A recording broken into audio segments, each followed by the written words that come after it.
Echayadia, Mary Professor Achonacho of na the Obuleta of Urhobo land. Obuleto Tamari Oyata. Where are you doing? Woki Purame, Bake Breme Rakaway. What you want on me? Upe war years running.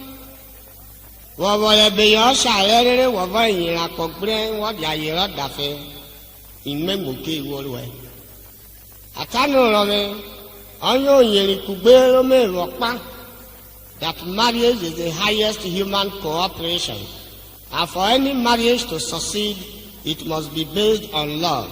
And love is a feeling that has a totality of spontaneity. Ezanake walk with motor shire and glasso, below back I walk with motor nene. Apakili moto joko la baji perena Ozighe ikola kanem maye because joli ogbiru umemu mrevu woyo tebio e gbagba ko data na riro bashe o te wuri yesi loyo owora bakada pa inu ogbe biko no dare. The two people that must come together to get married must possess an identical ideology. Ideology being a systematic articulation of ideas into a coherent and cohesive pattern that dominates and readjusts the individual. Where are you doing? Because of Makoto. Come a very west on Yeda. Ayerane, why we Bonigo was away? If for Keretia now shall be to Muji. The loss I wait to Mujo Bada. O show me blue. Eh, Ozighe. Where I like to Kaya Barrow. Unemito kero misiagwario ebrara. Ozighe ayi gbejowo, ajene ayi gbejowo. Anawo wena oyobiri, adobara ko wota yoja. Ozighe ayi gbejowo, Ozighe ayi gbejowo, ajene ayi gbejowo. Anawo wena oyobiri, adobara ko wota yoja. Ozighe ayi gbejowo. Ozighe ayi gbejowo, ajene ayi gbejowo. Anawo na oyoriri, adobara ko wota yoja. Ozighe ayi gbejowo, Ozighe ayi gbejowo, ajene ayi gbejowo. Anawo na oyoriri, adobara ko wota yoja. Ozighe ayi gbejowo. Anawo na wota yoja. Ozighe ayi gbejowo. Adobara ko wota yoja. Ozighe ayi gbejowo. Ema wori kamera waje. Ozighe ayi gbejowo. Adobara ko wota foma. Ozighe ayi gbejowo. Adobara ko wote twibo. Ozighe ayi gbejowo. Ipo wori kajawe no ma. Ozighe ayi gbejowo. Ozighe ayi gbejowo. Ajene ayi gbejowo. Anawo na oyoriri, adobara ko wota yoja. Ozighe ayi gbejowo. Achonacho Urhobo. Echayadia, ana ikorigbo paro mera wota na banijegu, ana sovocho. Where shall a kokorigo wodare yaye? Wale yaye tuweni. Bake you are dead with Delora. Anya koi one yaye kede. E money for a wale yale keva progo. Etora keva voro, kimi daka kobi yoto ibiroba. Of when I because chobonu memo. Ozighe ayi gbejowo, ajene ayi gbejowo. Anawo na oyoriri, adobara ko wota yoja. Ozighe ayi gbejowo, Ozighe ayi gbejowo, ajene ayi gbejowo. Anawo na oyoriri, adobara ko wota yoja. Ozighe ayi gbejowo, Ozighe ayi gbejowo, ajene ayi gbejowo. Anawo na oyoriri, adobara ko wota yoja. Ozighe ayi gbejowo, Ozighe ayi gbejowo, ajene ayi gbejowo.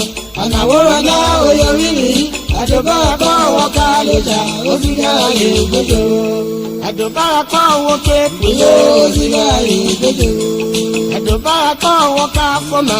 Ozighe ayi gbejowo. Adobara ko wota yoja. Ozighe ayi gbejowo. Ema wori kamera waje. Ozighe ayi gbejowo. Ipo wori kajawe no ma. Ozighe ayi gbejowo. Ozighe ayi gbejowo. ajẹ́nira yìí gbẹ́jọ́. Àlàwòrán náà ò yọrí yìí, àjọba àpá ọwọ́ ká yọjà, ó sì dára yìí gbẹ́jọ́. Ètí ọ̀yọ́ ọdíà, èyàrú wèrè àpọ̀gbọ̀gọ́rì ètí ẹ̀nà. Àyìrú wèrè kọ́rọ̀ máa ń èsì fà ọ̀bẹ bùrádà. Ọ̀ṣàrì èvùrú wèrè yìí pọ̀ náà, elébu gbogbo ìwà. Wànyẹ́ náà yẹ̀rọ fari ẹ̀rín nẹ̀nẹ̀sì rẹ̀ ṣègínẹ̀, lówó bí ẹ̀rẹ̀ nẹ̀sẹ̀. Ọ̀nà gbọ́dí náà jọ̀rẹ̀ pa, ẹ̀nìrìn orin ẹ̀rìn mi ń lóyìnbó. Ozighe ọ̀gẹ̀lẹ̀kẹ̀ mú wọn. Ó di ìpìlẹ̀ ọ̀kẹ́ wọ́n yan ní ẹ̀dá òkú rẹ̀ yọ. Yàrá dókèjé wú rẹ̀. Mèrì yóò fẹ̀ nànà wọ pẹ̀lú yàrá dé màmọ́rọ́ rán. Ìdòmùdí akọ́ṣàrá níyẹn akọ. Àdókà ẹ̀ náà yà Achonacho kàdá ẹ̀ tí nàná rẹ̀. Adìogbò ìlówó rí ẹ̀ pánrọ́ rẹ̀. Ìmọ́tò gọ̀rọ̀wọ́rọ̀ kí fẹ́ ní gòdò. Ọ̀rọ̀ bí mọ́tò dùwú sàbẹ̀ mọ́tò nùrẹ́. Ìmọ́tò kó wẹ̀ ìmọ́tò rẹ̀ pèrè ìjẹ́ ké sí màkánìkì. Ẹ̀dẹ̀ iná nẹ̀nà kẹ́dẹ̀rọ̀dẹ̀. Àyè mi ọ̀ṣàrọ̀ yí gòrò ẹ̀tọ́. Ó wọ́n tẹ́lẹ̀ ọ̀rí wọ̀tàpúrúfù tù ẹ̀tọ́. Ọ̀ṣàrọ̀ bẹ̀ náà yẹ ó bọ̀rọ̀ eré kpobú yomi. Ǹyọ̀ ìkóró ẹ̀ ńláńláńlá. Oyinbo kọ́ yẹ ewo kó yóò tọ́ ni nọ́ọ̀sì kátà máa hẹ̀. Kètì ìyànàkú wò ó tẹ jẹ́ pẹ̀lú òwò. Ìgò bọ̀ ọkọ̀ nàgọ̀kọ̀. Ètò yọ̀ ọ́ díà. Àyíké pé kìrì sí ọ̀rọ̀ rẹ̀ kó wọ́ gímí yé nẹ́kẹ́. Àyí pé kìrì sí ọ̀rọ̀ láti gàrí. Òmùí gàrí píkọ̀pù nà ọmọ àbúrò kò ọ̀rọ̀ sàáyìn tẹ́ bọ̀dọ̀ rí mọ́tò. Ìmọ̀tò bọ́ dábọ̀ bí kébé rí mọ́tò èrì wọ́n ìnáwó tiẹ̀ mọ̀ pé òbòláwọ̀ gẹ̀rẹ́ mọ́ yẹn alágbọ̀nà ìṣòro. Ìlú ẹ̀rù iná rẹ̀ nà ròde ebi kó wọ̀ọ́rá yìí ló wèmí ló wọ́rà wọ́mí bìtọ́ ṣàrẹ́ wẹ̀rọ ṣàrẹ̀gbà lójú wọ́rà wọ́rà rẹ̀ wọ́n hàn àyè rẹ̀ wọ́rà hàn rẹ̀ mọ́ rẹ̀ àsànàgbàrà mọ́ṣọ̀ kónóṣè wẹ́sẹ̀ wọ́n yẹn dà. Ozighe yìí gbẹ́jọ́ ajẹ́nira yìí gbẹ́jọ́ ọ̀nà wọ́rọ̀ náà oyori yìí àjọba àpọ̀ ọwọ́ ká yọjà. Ozighe yìí gbẹ́jọ́ Ozighe yìí gbẹ́jọ́ ajẹ́nira yìí gbẹ́jọ́ ọ̀nà wọ́rọ̀ náà oyori yìí àjọba àpọ̀ ọwọ́ ká yọjà. Ozighe yìí gbẹ́jọ́. Mẹ̀rẹ̀ Achonacho Urhobo pẹ̀lú Urhobo ẹ̀jọ̀ èyí rẹ̀ ní mọ́ ya gíyọ. Ìmọ́tò tẹlifíṣàn dé gẹ̀gà ó kẹsẹ̀ kòkòrò nígbèrè rẹ̀. An orator is only fully appreciated when fathomed in the magnificent totality of his expositional identity. Ìwéru iná nínú ọ̀bọ̀lẹ̀ tòtà Urhobo mẹ́rin kọ́ ya ẹ̀ta. An orator is dead without his work. He becomes an indecipherable physical content when severed from the genuine depth of his intellectual provenance. Efọ̀kè etí ọ̀nàna kọ̀kẹ́ kọ́yàwá ẹ̀wọ̀ tòbòlàwá ẹ̀mẹ́rin òbòlùnú mẹ́rin ọ̀yọ́ owó gbẹ́kú ìkú ìfẹ̀rí iṣẹ́ ìrútùgẹ̀ èrèbùgọ̀rọ̀ kó bárò ọ̀nẹ́rẹ́ fọ́ọ̀kọ̀ ọ̀mà òtùgẹ̀ kẹsẹ̀ mìíràn mú ìkú ìfẹ̀rí iṣẹ́ ìrútùgẹ̀ èrèbùgọ̀rọ̀ kó bárò àmì òtẹ́tọ́ yìí gàrí débùẹ́ wọ́dọ̀rù yìí gàrí yìí yẹ jòwúrò. Ozighe yìí gbẹ́jọ́ ajẹ́nira yìí gbẹ́jọ́ ọ̀nà wọ́rọ̀ náà oyori yìí àjọba àpá ọwọ́ ká yọjà. Ozighe yìí gbẹ́jọ́ Ozighe yìí gbẹ́jọ́ ajẹ́nira yìí gbẹ́jọ́ ọ̀nà wọ́rọ̀ náà oyori yìí àjọba àpá ọwọ́ ká yọjà. Ozighe yìí gbẹ́jọ́. Èèyàn náà mọ̀ pé iná kò nù ọ̀rìn ẹ̀dá mẹ́rin máa ra yàrá ọ̀mẹ́rin àti ọ̀pẹ̀. Èyàrí táìsìpì kẹ́rọ máa rí mọ́tò lọ ṣàrí ọ̀fà wá rí mọ́tò la ọ̀nà kápọ̀ sọ lọ́dúnbọ̀ ẹ̀. Ozighe yìí gbẹ́jọ́ ajẹ́nira yìí gbẹ́jọ́ ọ̀nà wọ́rọ̀ náà oyori yìí àjọba àpá ọwọ́ ká yọjà. Ozighe yìí gbẹ́jọ́ Ozighe yìí gbẹ́jọ́ ajẹ́nira yìí gbẹ́jọ́ ọ̀nà wọ́rọ̀ náà oyori yìí àjọba àpá ọwọ́ ká yọjà. Ozighe yìí gbẹ́jọ́. Ètò ọ̀yọ́ ọdí ànìní mẹ̀rì yìí fẹ̀nàna wòjìrìkú yòrìrì Chief Philip Eyagomarin the Urhobo of Urhobo land Achonacho pọ̀ wọ́n òrùwẹ̀sẹ̀ ọ̀yà pẹ̀mọ́.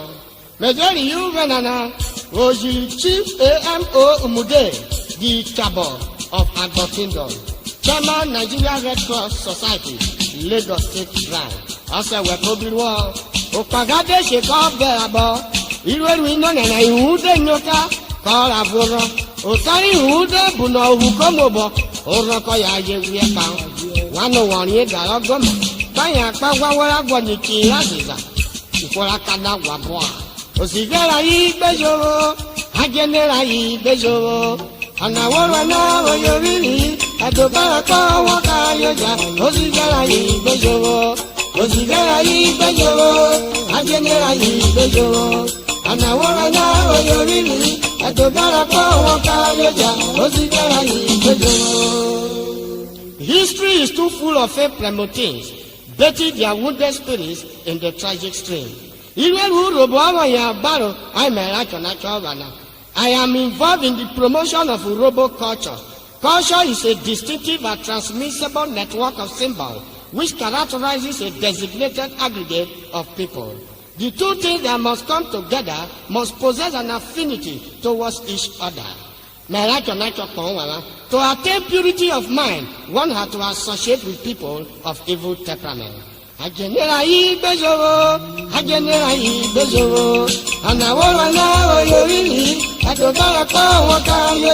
Ozighe bejo, Ozighe bejo, Agenera bejo, and I wanna know you really at the Baraka, what are you?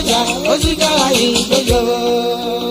Echayadia, my Achonacho, you ganana, was you manager man?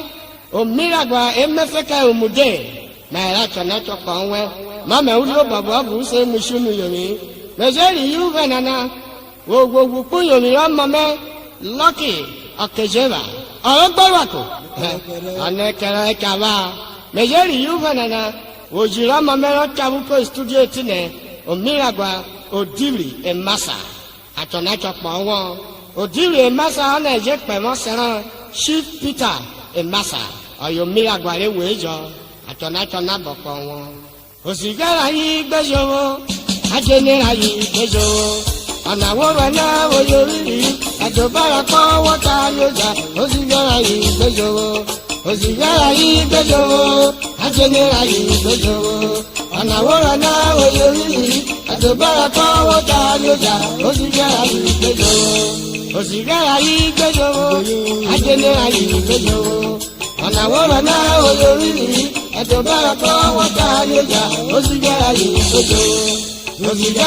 bejo, Agenera bejo, and I wanna know you really at the Baraka, what are you? Ozighe bejo. Mary, you gonna now walk by Wakuyo Ramame, and Mary Yorevoke, Dr. P.O. Pama, alias Original Tissue, Achonacho Konwo Mame. Erwene no dova benyoma ise frete karo klabore egwogo nara gboto utelo mira ode sere ki koya mogbe mejeri yuve nana wajo paro mame mejeri yore moke agada yo ngofa mame epere bomoko mi ose jode yebugi yenu amagberora mejeri jo paro ni ovome eguri ase okejera mama ogana bi okowo nwere mo ala ase gooseball ogana bi okowo Iwe ruino na rode Achonacho kanya baro efokire ya mi obaro robo o miragwabo yeso beri lawo biakona igolo rere te wore yaye adam rikobe yave mara rekeka o mako wero urukosio o beri na go de china imigo wa buro roina aylo donogbo ikobe yara ave mara dakeka evonogbo raije keka oberi kokene adonogbo agbonogbo igire agwata onogbo ko kwiri kla boru woko oberi wa baboyan igire wa baboyan onogbo ko kwiri kla bo keru woko oberi wa fonogbo na boro fete ni igire agara jamro mote bibie wago logori kokoko ikoke jo bi seri ide wure pa oberi amate ko taboriyo ko wa ko sari kokome mituwe mimri ene konime oberi ko saramate ani go wa bulora ayara donogbo na ku wo nenu lepo me agoni go momo mi okusa ikokore kowe laiwa brado na na onogbo oberi we riri kre owa ajepo oberi va mate ikpobu were oberi ka ruoro lawa goni go momo ari amri go momo ra ka okusa ikoko itodira sutere obi obi le ko saramate igo meka okusa ikoko na kena jasa kikote na mide sobonu wa volujere muderuwe enu yo meka yoba ko won ni reti nenoke akire mi igo ya ko were wayako oberi wa blamatu kenana oposo wa pe o soro yo dudwe oberi va ma ke bibie bogo ke ba mi won noke ko won re yan we wo bore wi are da so piwori Akidi wovie, obeli yi gokawa komate. Amate kole osevoni rama kwani ranake. Ijere ko ya eda mre. Mama kije nyoni. Amate ko gbiko wako sevoni. Ogwa gaga mo seramate. Ale yama wa Yoruba kete. Ota sa beri ko gwe Ozighe na. Ama mero togo. Ta wo ve ba mi biwe noke. Ayiye bare yo. Obo onagbo beri ko ere ya ye wako beri. Obo ko ko riri ako ko yoye. Abu ne beri yo bare sisoni ade. Kairata and his destiny can never be changed at all. Waka Achonacho Urhobo. Meri yuve nana. Wakwe bukuyo lingero ode. Ayobu ne ode Urhobo wero kwa. Achonacho kwa wo. Anu wana. Emeri ukwe kolo Urhobo. Mejeri yuve nana. Wajopare admiral. Barista okoro. Wakobiwo ayobu ne ode loka Urhobo penyo. Achonacho kwa wo. Ode oni of the man. Nathaniel Urhobo. Prince Nathaniel Urhobo. Alright no Urhobo. Aneki gari. Haza kamlo ko lure. Achonacho kwa wo. Meri yuve nana. Wakwe bukuyo lili shift mine. Omeru. Asa wakobiwo. Meje pe bukuyo lili chief ekuke. The managing director of Jakuke Block Industry Limited. Angmaro nama. Achonacho nabo kwa wo. Chief Olu. The managing director of Olu Standard Hotel. Asa wakobiwo. Iwe wino nenolude. Alo wuri ya mileke brenu leko. Aka die rare blokolo toroma. Mera Achonacho kwa wana. Aka ya balo.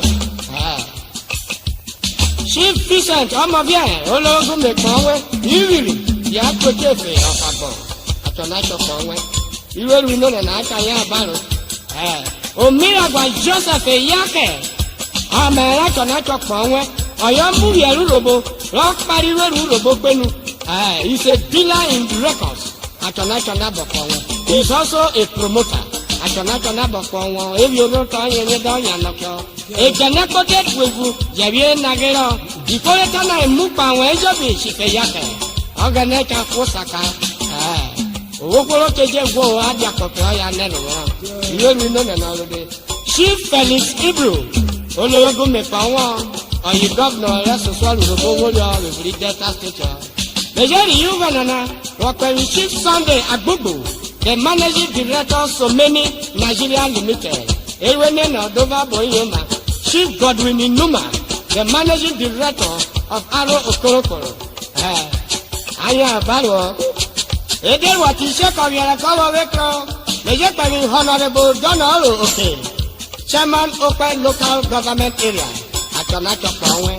Meje pẹ̀lú Kuyori Honorable Friday Ani. The chairman Uye Local Government Area. Every revoker Urhobo eye rakugbe. Birds of identical plumage congregates to the nearest proximity. Ibabi baba Sierra Misowe, Bakabi Vesere, Ekpeti Ravo Gesemo Koto, Tefo Bonero. Meje Kuyori Honorable Edward Akpede, the indomitable chairman, Eto East Local Government Area. Ade Barista Majemite, Obeko Yola, Chief Unuajo Kofia, the Okakulo of Agbo, Achonacho kwa we. Iwe wino na Mera Achonacho Jokwa Urhobo. Nike go asalote na Mera Achonacho misiagwario. Ekule de ramu kawilo vine. Onwone sagbama samini omikuye kowe. Ekala Achonacho na uge koro. Ekule de ramu kawilo vine. Onwone sagbama samini omikuye kowe. Ekala Achonacho uge koro. Mejo paloro wale minure. Ekulu osi okwe mwe ma osi okwe mweje. Achonacho kwa wala. Okelawa kokwe studio glow. Ibri bloka ye niso. Ewa diure ike beva nuso. Uye ke nore. Jalo pe kwa iron mare. Oke liya umliye. Mera Achonacho Urhobo misia kwa yo.